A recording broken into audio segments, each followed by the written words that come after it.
السلام عليكم ورحمة الله وبركاته. ازيكم عاملين ايه يا حبايبي؟ يا رب تكونوا بخير وتكونوا كويسين وفي احسن حال دايما. منورين الدنيا كلها، وحشتوني. جايلكوا بقى كده روتين حلو كده وجميل وسريع وخفيف. طبعا انت عارفين انا بنكة السبت مش كل مرة هنقول. المهم، النهاردة طبعا الاتنين، فاليوم خفيف، غيرنا بس الملايات. ماشي، وهنكنس ايه السجاد كده من على الوش، ونجيب من تحته برضه، متقلقوش. كأن انا عاملة بالمكنسة، وكنت نكتة وشايلة ومكنسة ومسحة. ماشي، بس ما فيش الا الصلاة بس هي اللي ايه هكنسها، واقوم شايلة سجادتها وامسحها، عشان كل قعدنا بيبقى فيها اغلبية الوقت، يعني مش دايما.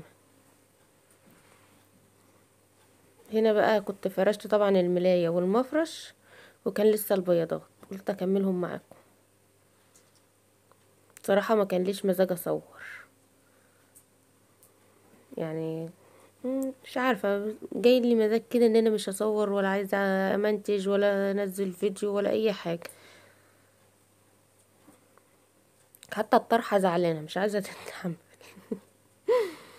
هنا ده المفرش اللي كان على الارض اللي انا كنت بمسكه، ده المفرش القطيفة اللي كنت نشراه، اللي فرشاه، نشراه كنت فرشاه على على السرير، شلته. وكانت الملاية اللي تحت منه كانت ملاية بيضة اهو. طبعا سيبتهم كده في جنب عشان اغسلهم. خدت المفرش اهوت، هو يدوبك المفرش لوحده من غير البياضة والخداديات بتاعته، بس المفرش بس بياخد دورة واحدة لوحده. ونتفرجوا بقى على الصالة.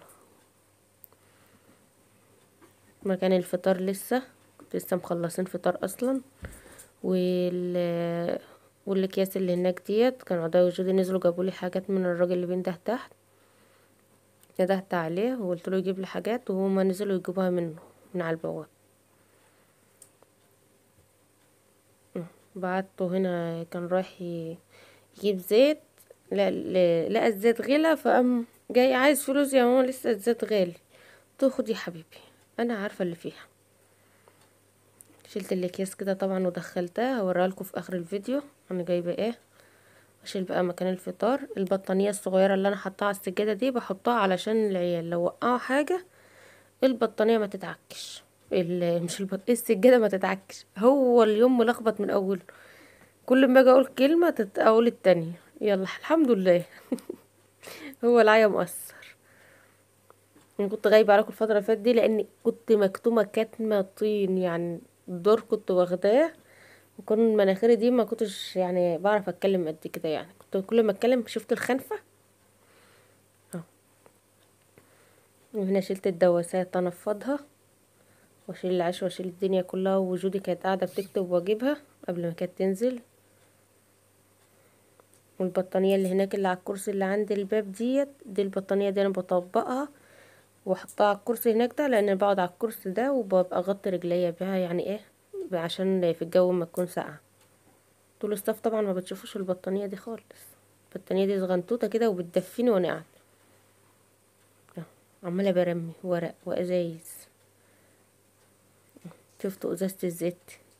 ازازه زيت عامله زي دواء الكحه.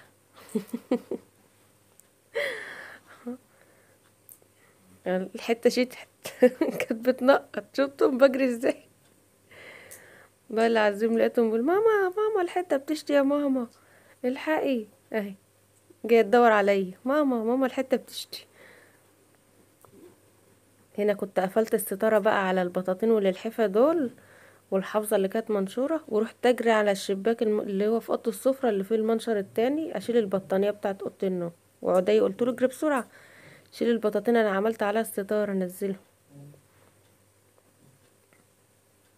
وهنا جيت شلت البطانيه، وجيت بقى احط بقى ايه، اكمل دوره الغسيل، واحط البرسيل الجل كده فيها، وشغلتها. بس هتروحي فين؟ ايوه هجري. هجري اشيلهم واجري بقى اشيل الحفا والبطاطين ادخلهم تاني. كنت والله كانت الشمس كانت طالعه والجو حلو، وقلت اخرج. هو ف... الفقر فقر لو على راسه فانوس.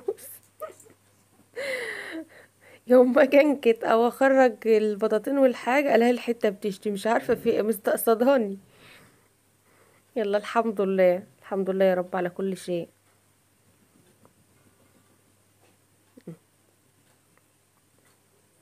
دي هزعق لها دلوقتي. اهو اخوها جابها اهو.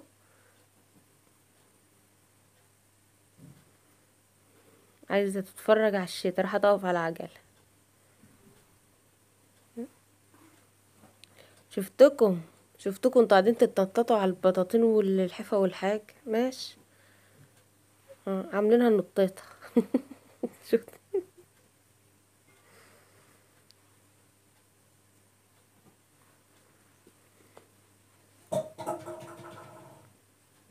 دي كرة وقعت. عدلت البطانية اهوت. هنا ساعة ما شافوني قاعدة مقدمين طبعا ما كانوش بيعملوا حاجة. ده هما محترمين، هما بيعملوش حاجة خالص. انا اللي بوقع الورق دوت وانا اللي بعمل كل حاجة. هما بيعملوش حاجة ابدا.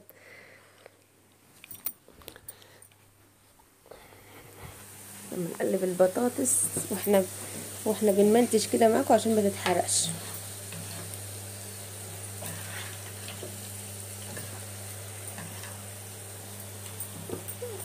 اي هما يوسخوا يا اختي وانت كنسي.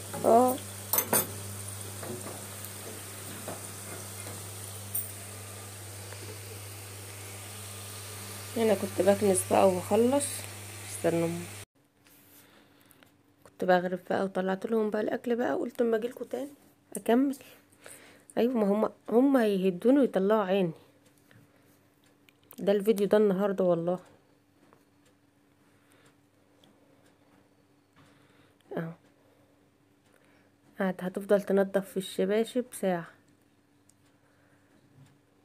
لما كنت هخرج بقى كله هوي في ترابة بقى ناعمة. كان في حد طلع فكنت قطعت الفيديو.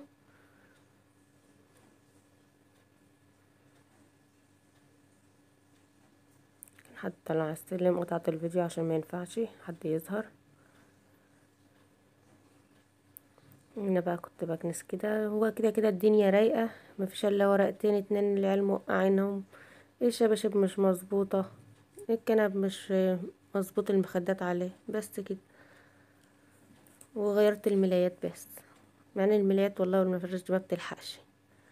وهنا الاوضه ديت اهي ما كناش كنسناها، كانش فيها اي حاجه لان دي اوضتي دي ما حدش بيخشها.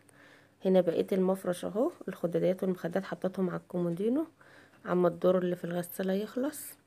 واللحاف ده برضه هيتغسل لسه، بس اما الغساله تخلص دور دور عشان ما نبوظش الغسالة. وهنا دي المفارش اهي برضو، القطيفة التانية التقيلة بتاعت الأطفال شلتها. ما جيش اغسلهم الا ما الحتة لازم تشتي. مش عارفة هي الحتة مالها ومال. هنا بقى في اوضة الاطفال انا كنت ضميت السراير وما صورتلكوش. انا كنت اخر فيديو قلتلكوا هبقى اصور لكم وانا بعملها وانا بنقلهم. بس بصراحة كنت في اليوم ده، كان تاني يوم ما نقلتهم كنت تعبانة. وابني كان من اول يوم وانا تعبانه عايزنا ننقلهم له علشان ايه؟ يبقوا قريبين هو واخته يعني اما تضم الحاجه كده على بعضها بتدفي الاوضه شويه. ان الاوضه دي ساقعه. شوف انا اصلا حاطه بتاع مفرش تقيل على ضلفه الازاز عشان ما يخشلوش هوا من الشباك. وهنا بعد ما خلصت والحمد لله والغساله اهي، كل شويه اشيل دور وانشر وهحط دور تاني. وهنا السلم كنست ومسحت روخر. وادي الاوضه اهي بعد ما اتفرشت تنات كده الحفا والحاجه عشان يعرفوا يطلعوا وينزلوا. وجودي ادبتها قلت لها خشي بلعبك جوه في قلب البلكونه، لمهم لي في السبت بتاعهم وظبطيهم. حبستها في قلب البلكونه لغايه ما تخلصوا وخلصته. دي الحاجه طبعا. انا عم خلصت طبعا جبت طماطم وبطاطس وكنت جايبه برتقان وفلفل وشطه. كانوا كلوا البرتقان. بس سابوش منه الا 4 برتقانات في قلب الكيس بألف هنا طبعا على قلبه. وكنت خلصت بقى وبصراحة يعني كان يوم متعب. وكنت خلصت كمان المطبخ شطبته والحمد لله. مع السلامة، متنسوش اللايك.